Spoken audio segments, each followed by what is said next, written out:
The mother is more okay with therapy. She's more receptive, but the husband, absolutely, he is just does not believe in it. He just thinks it's a waste of time and a waste of money, and kind of that's where the difficulty lies. However, the times and the moments where we've had family sessions, he is cooperative. He's not resistant.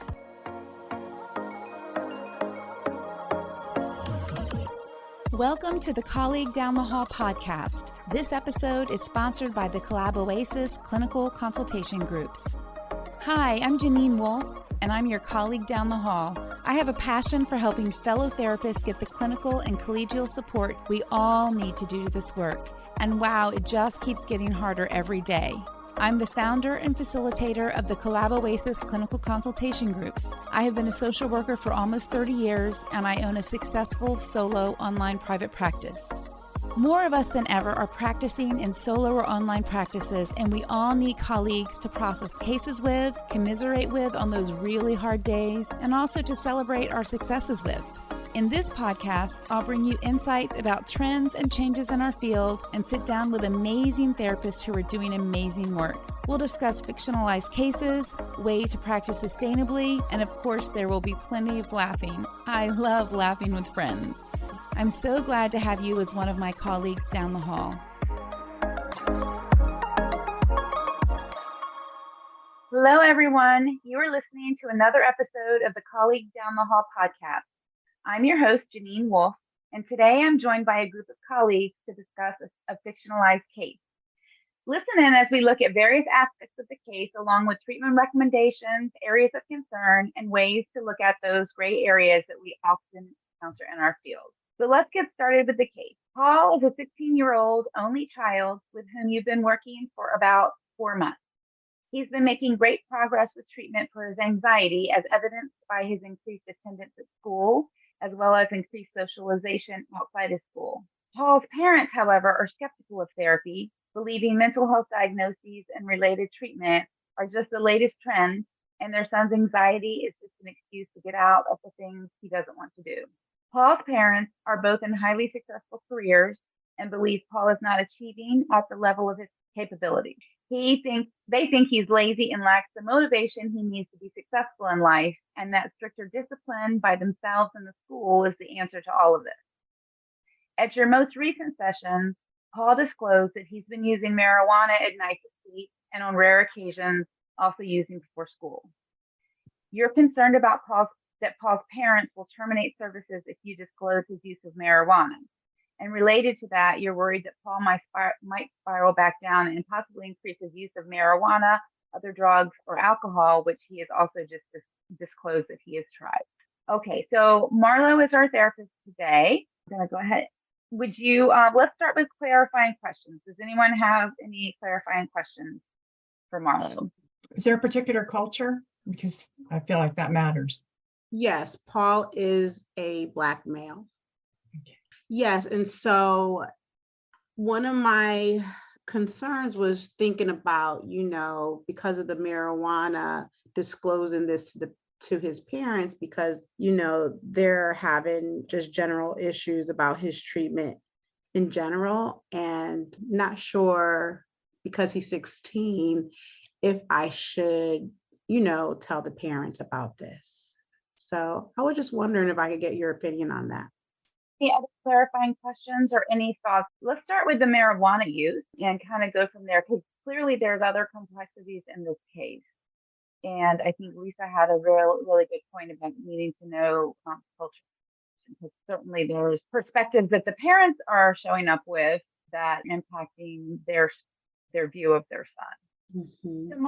So Marlo, do you know what the age of consent is in your state? 18. So however, I think what my issue was is that, he asked me not to disclose this information, and this is not a suicide or a homicidal situation. So in my state, that is when we are able to disclose any information without the consent of the client.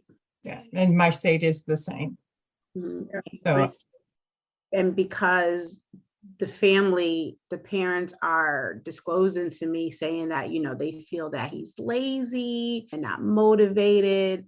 And I know this could be a product of his use of marijuana. That's where I'm kind of conflicted. And I was going to maybe try to process that with Paul to see if he would agree or he would be okay with his family being involved in this. And so that's kind of where I'm at. I haven't did the discussion yet, though. I wanted to come here first and talk to my colleagues. Things that we forget, that we don't always have a response in the session. Sometimes we can think, I'm going to consult with some colleagues or consider this more. And I think, Courtney, did you want to say something? I was just curious, like, what's the relationship with his parents? Does he have a better relationship with mom or dad, or are there other members of his family that he is, and do they, does he feel like he has any support maybe outside of? Well, right now he feels that his parents are extremely judgmental because of the success basically that they have achieved in their own life. Again, this is an African American family, and the parents really work very hard to get to where they are. And the marijuana situation is because he is being influenced by his peers. So if I have to pick and choose, if I have to say, Paul has disclosed to me that he is closer to his mother, but their parents are typically on the same page, but he is a little bit more closer to his mom for sure. is there a way to explore with the parents more on their perception of therapy? Because I wonder if there isn't more beneath this on lack of trust in the system, understandably, lack of trust, and all of that that's completely valid culturally. And I'm just wondering if there's a way to explore that more. Yeah, I could definitely attempt that because the mother is more okay with therapy. She's more receptive, but the husband, absolutely, he is just does not believe in it. He just thinks it's a waste of time and a waste of money, and kind of that's where the difficulty lies. However, the times and the moments where we've had family sessions, he is cooperative. He's not resistant. So I think I should look at that avenue to do that a little bit more with this situation. And probably I could try to educate on the benefits of counseling and alleviate some of the myth as it relates specifically, especially to the Black culture. That sounds really promising, with the dad being willing to step outside his comfort zone in that way. Yeah. Is there also a way to, perhaps in a family session, having the parents give more detail to what they consider to his laziness and his all of that, so that you would have a better understanding of what that means? And also that there may be a dialogue could be facilitated by you with them on that. I think I could definitely go ahead and do that. And maybe even talk about some of the natural biological things that go through teenage bodies. The research has shown that teenagers do sleep a lot more at 16 and 17 years old. They're tired and things of that nature. And I think that's a really great idea, Lisa, for me to bring that to, the attention, and also get clarification on what is how are they defining that laziness? What actually is he doing? Yeah. What are their standards? I will definitely do that. I think that's a really, really great idea, because that would help me clarify what they look at as lazy. Absolutely. Thank you. Curious, do you have a sense of whether dad, is it more patriarchal? Is dad the decision maker in the family? Are we looking to get his buy-in here? Because we had talked about maybe if he's closer to mom, talking to her, but then that might create other issues within the family or the marriage. Do you have any sense about that? Yeah, they're both very successful. They're both, contribute to the household financially the same way and things of that nature. Mom is pretty, I wouldn't say that he's the sole decision maker. They're both very strong-willed people with their opinions. So, and he is, and surprisingly, he's, the father is ex-military. So that could probably put certain things into play in terms of his perception on how therapy is and how it could be beneficial for the family. I hope that answers the question. And being ex-military, there can be, depending upon how long ago he was ex-military, there can be the perception very much reinforced on his negative opinion of therapy. On the other hand, if he's more recently discharged, he is more likely to have been exposed to a shift in cultural thinking within the military, where things like yoga and mindfulness have been introduced into the military culture, and also much more receptivity and support to go into therapy. So it kind of depends upon what his timeline is as being ex-military. And that is something I do not know. I mean, that's something I definitely would need to explore. So it's still in the military, but it was a lot more before, that was basically like push through whatever you're struggling with. Like, it just takes hard work and determination and you can accomplish anything you want. And so I agree with Lise, that would be a good history to have. Yeah, and he said to me in a session, he's used the terms in the past crazy as it relates to therapy, and because that from the Black culture, that's what it was back. That's what it was. That people grew up in that culture to believe that, oh my God, you're crazy. They would have uncle somebody upstairs in the room, and when kids would come and they would say, oh, that's just crazy, and so that's what he was initially taught in early childhood. What were some of the presenting issues at school? Was it attendance? Was it turning in schoolwork? Was it not paying attention? What were the school issues that Paul was struggling with related to his anxiety?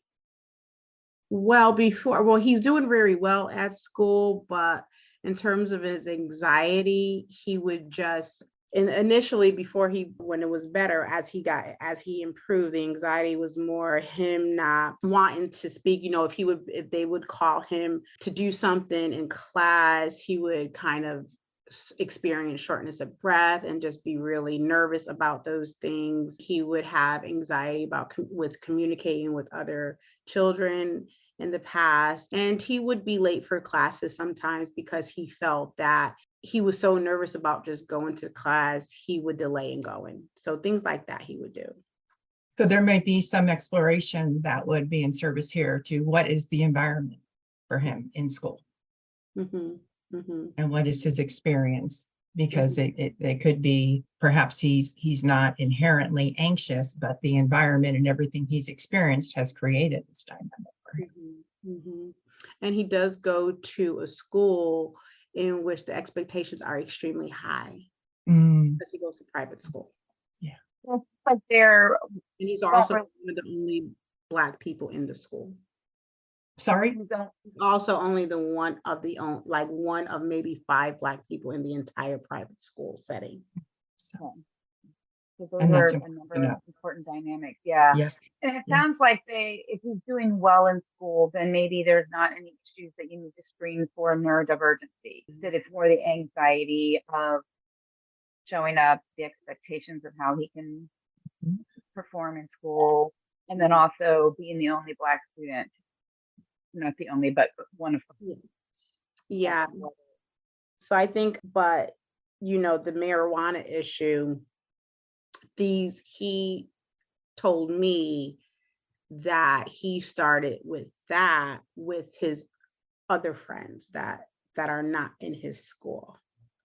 So like friends and other family members, like cousins and people around his neighborhood that live right there in the neighborhood. And that's how he started, engaging in marijuana. And he tells me he doesn't do it a lot or anything like that. He told me that he smokes about once a week.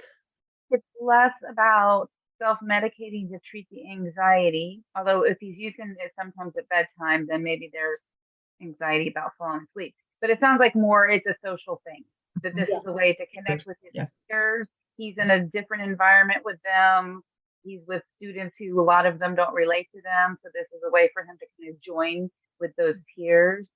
Yes, absolutely. And yes, that's exactly it. And the once a week when he told me, it's when, he's out and on the weekend type of situation. And then, or his cousins are coming to visit, and it's 100% recreational. He does not engage in smoking marijuana on his own.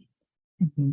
He doesn't even get it himself. But again, with, should I, inform the parents about this? Your concern is that the parents will take him out of therapy Mm-hmm. and that he will decline back to where he Correct. was. Yeah, because we have a really fantastic relationship, and he's very open and honest with me. He feels extremely comfortable, 100% professional. And so because of the thoughts of his parents, particularly his father, about, not buying into therapy, if they do know about the marijuana, they may say, well, this is why he's being lazy. Therapy is not working, and so on and so forth, where, that's kind of like the situation. It will also destroy his trust in you and in the safety of that container that you two have created together. Something that I think is kind of interesting here is that you also mentioned alcohol use. And yet we're focused on, should I tell about the marijuana, where alcohol has done significantly more damage across America than marijuana use has. And we are not talking about, are we going to talk to them about his alcohol use? Yeah. And Leads us into this question of, if this were to increase, if this use were to escalate, now are we looking at a form of self-harm or the potential of self-harm? And while we want to preserve the relationship with this teen because the work is effective, is there a greater issue of, what if he gets tainted marijuana and dies and the parents had no idea he was using? That can be pretty scary. But if he binge drinks and dies? 100%, yes. Any of those substance uses, yes. Any of those substance uses, that if he continues to use more, or he has an episode where he just goes on a binge drinking, and there's lots of ways that this child could kill himself using these substances. And how does that play into our decision making about this case? So I guess from my perspective, where we're at right now, I would monitor it. It would be a yellow light. It would be something I would keep my finger on, and I would focus on the other things that we've talked about, in as far as connecting with the parents and fleshing out some of this information and better understanding in the environment of the school, and continuing to strengthen the relationship with my client. Okay. All great ideas. Yeah. Yes. Yeah. Thank you. There where we've got legalities as well as some ethics, as well as preserving the therapeutic alliance that you've created. And there's not an easy answer to these. There's no cut and dry answer to these things. Steve, did you want to say something? Are you gathering your thoughts? Yeah, I'm just kind of curious about, like, if there's I guess the concern about, and I fully agree or understand the concerns about the drug use and the alcohol use, but also, like, if he's done so well and learned so many skills, then what are they doing to help him navigate these problems? Like additional working with his family or being in school, or those, I'm just kind of curious, like the definition or what he's been able to do or accomplish. And is he using those? Has he managed to be able to use those on his own? I guess is maybe the best way to say it. That's where I'm just really curious, I guess. You're referring to the skills that Marlo has taught him. Is that what you're referring to?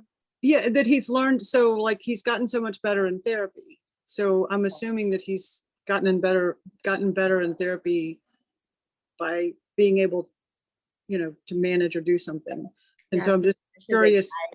Yeah, mindfulness, he started engaging in breathing. He does enjoy meditation, a little bit of CBT. He knows, of course, with trying to acknowledge his thoughts, negative thoughts, and replacing them. So he's been doing very well with that.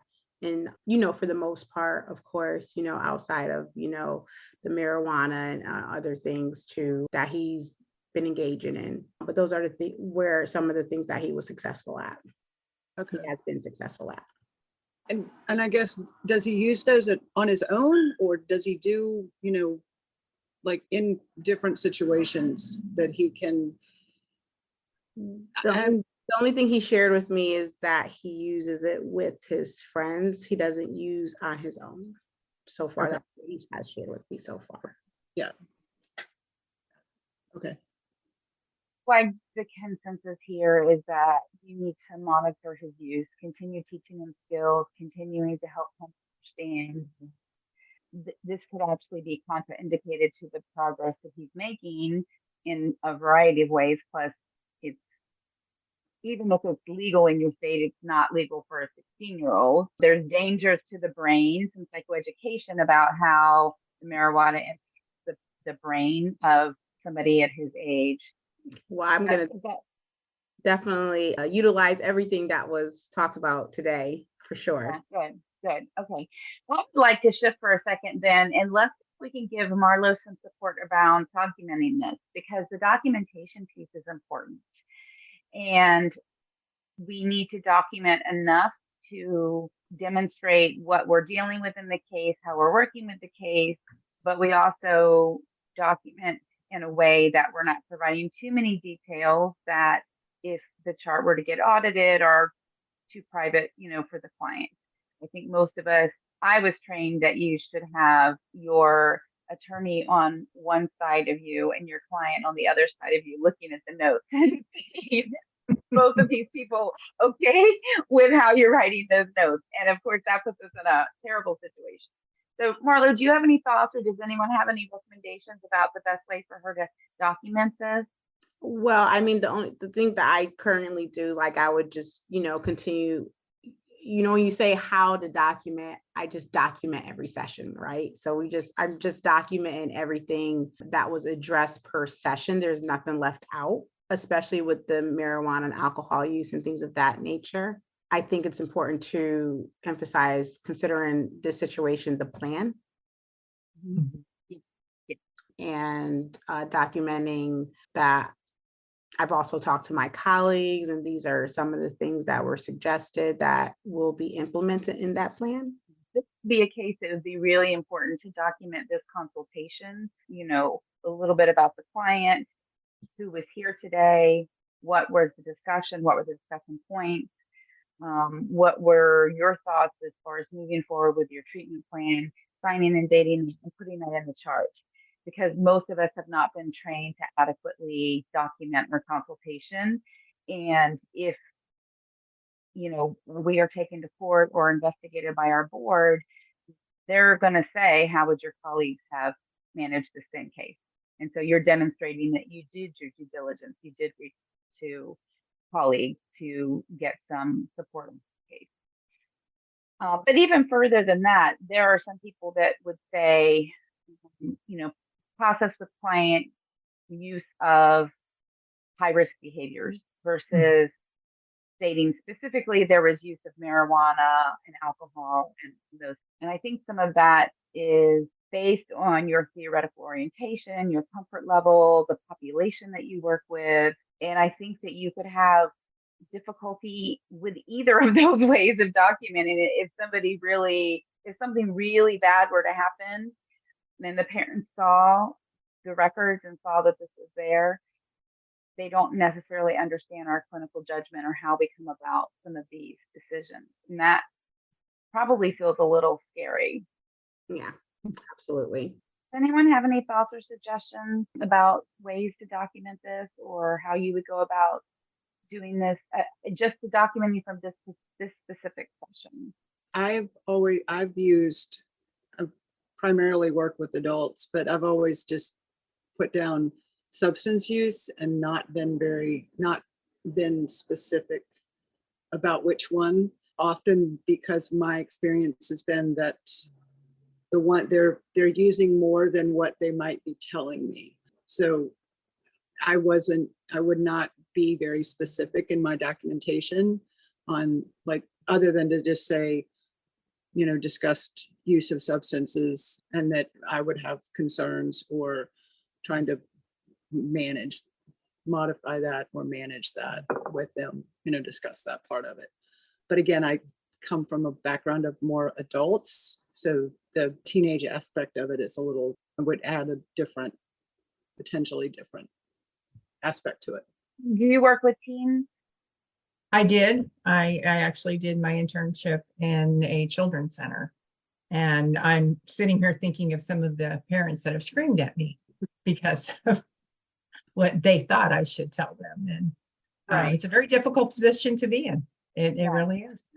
And it's funny, when we were doing the case consultation, Lisa, when you had mentioned the alcohol, I'm like, oh my gosh, I didn't finish reading the bottom part. I'm being honest right now. I was like, huh?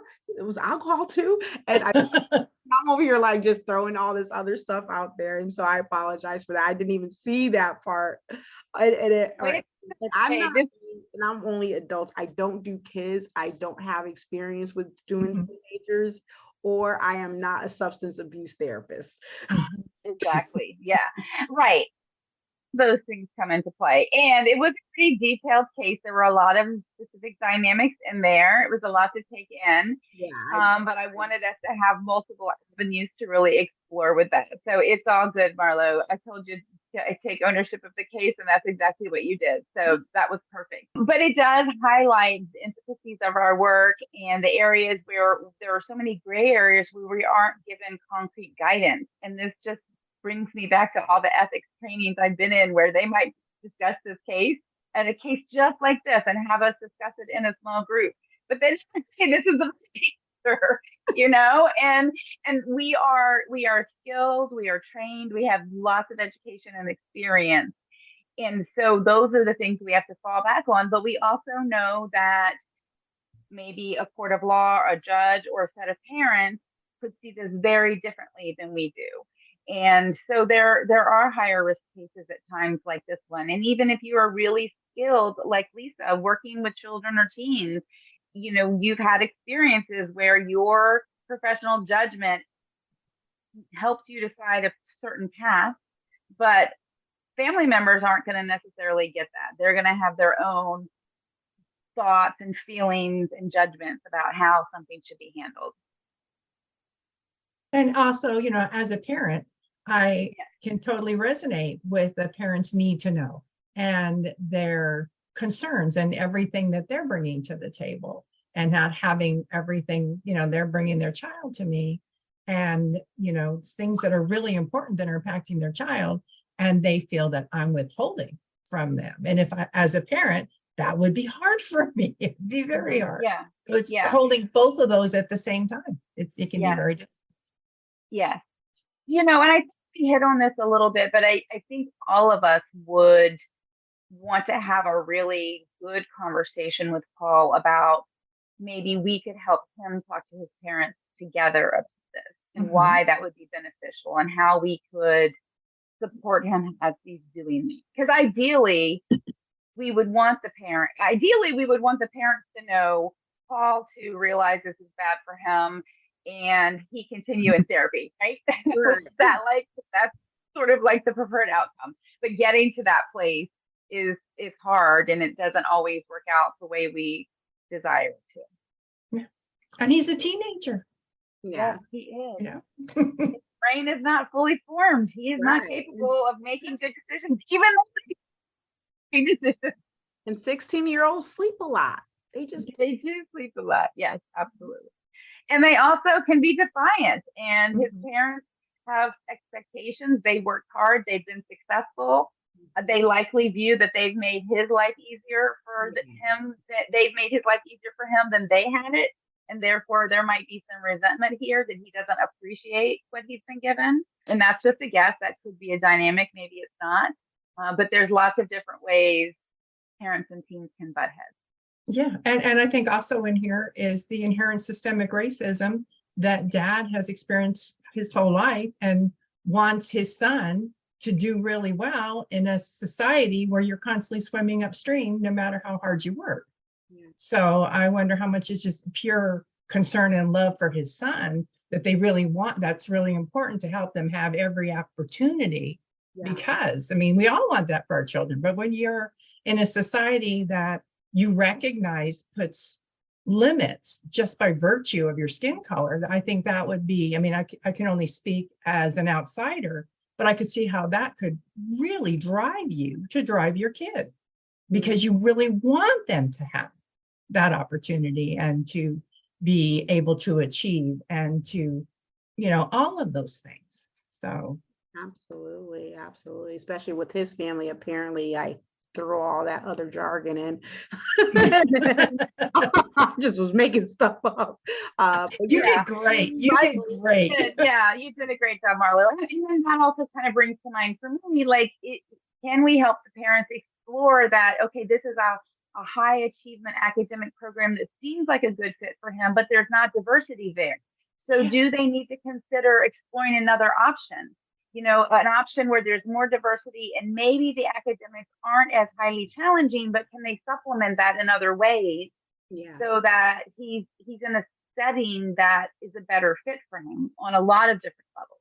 Yeah, I agree. And also maybe facilitate possibly a dialogue between father and son, with father's experience and feeling like an outsider and maybe not fitting in, and you know, that the son could see that dad also may wear very different clothes than that, you know, the school, you know, that he's in, but they could possibly open a dialogue there of connection on what it's like. Yeah. Yeah, I just wanted to say you did a great job with presenting the case and all of that. Thank you. Yeah. Except for me didn't just looking at the alcohol. You did feeling great. some type of way about that. Like, No, there's a lot of details on that case. I probably should have put some bullet points in the summary for you to make it a little bit easier.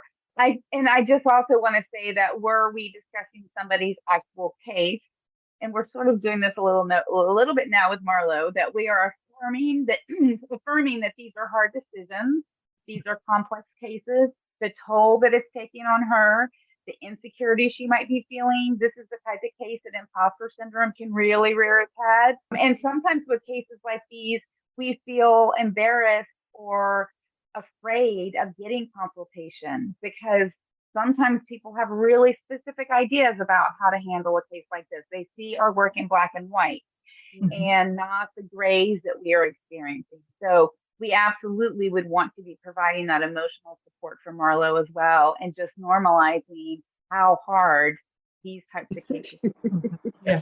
Yes. why don't we do adults?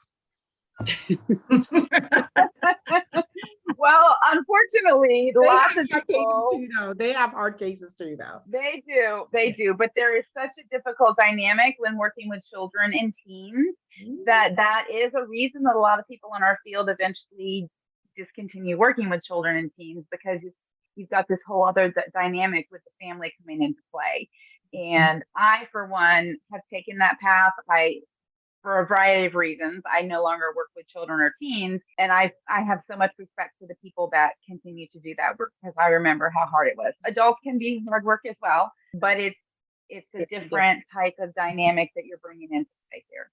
Yes. Absolutely. I definitely have a lot of respect for those who do that. Like, that's all they do is teach kids and teens and families. It's amazing. Yeah. Braver people than me.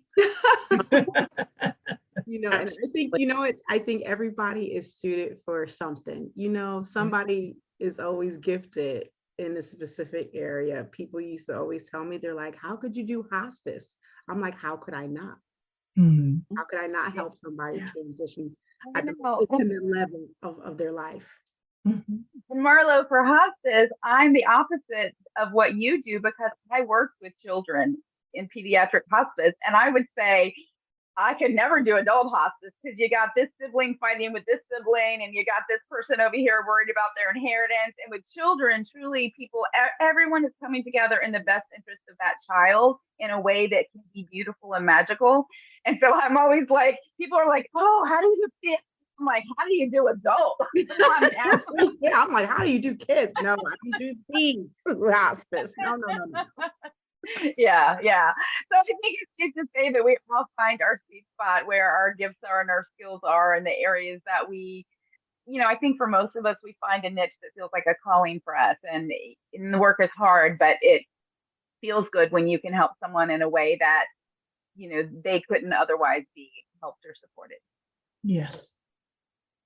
Absolutely. I want to thank you, everyone, for your insightful thoughts and suggestions today. I so love these clinical consultations because they really highlight what happens in a group consultation, that we can come together in a respectful way, talk about the difficulties, the nuances, the legalities, the ethics, all of those things without shaming anyone, without making someone feel like they're a failure. It's really hard work that we're doing. And so I do really appreciate everyone's participation today.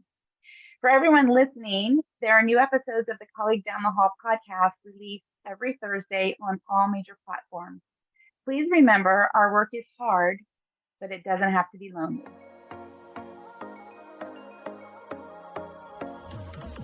Thank you so much for listening to the Colleague Down the Hall podcast.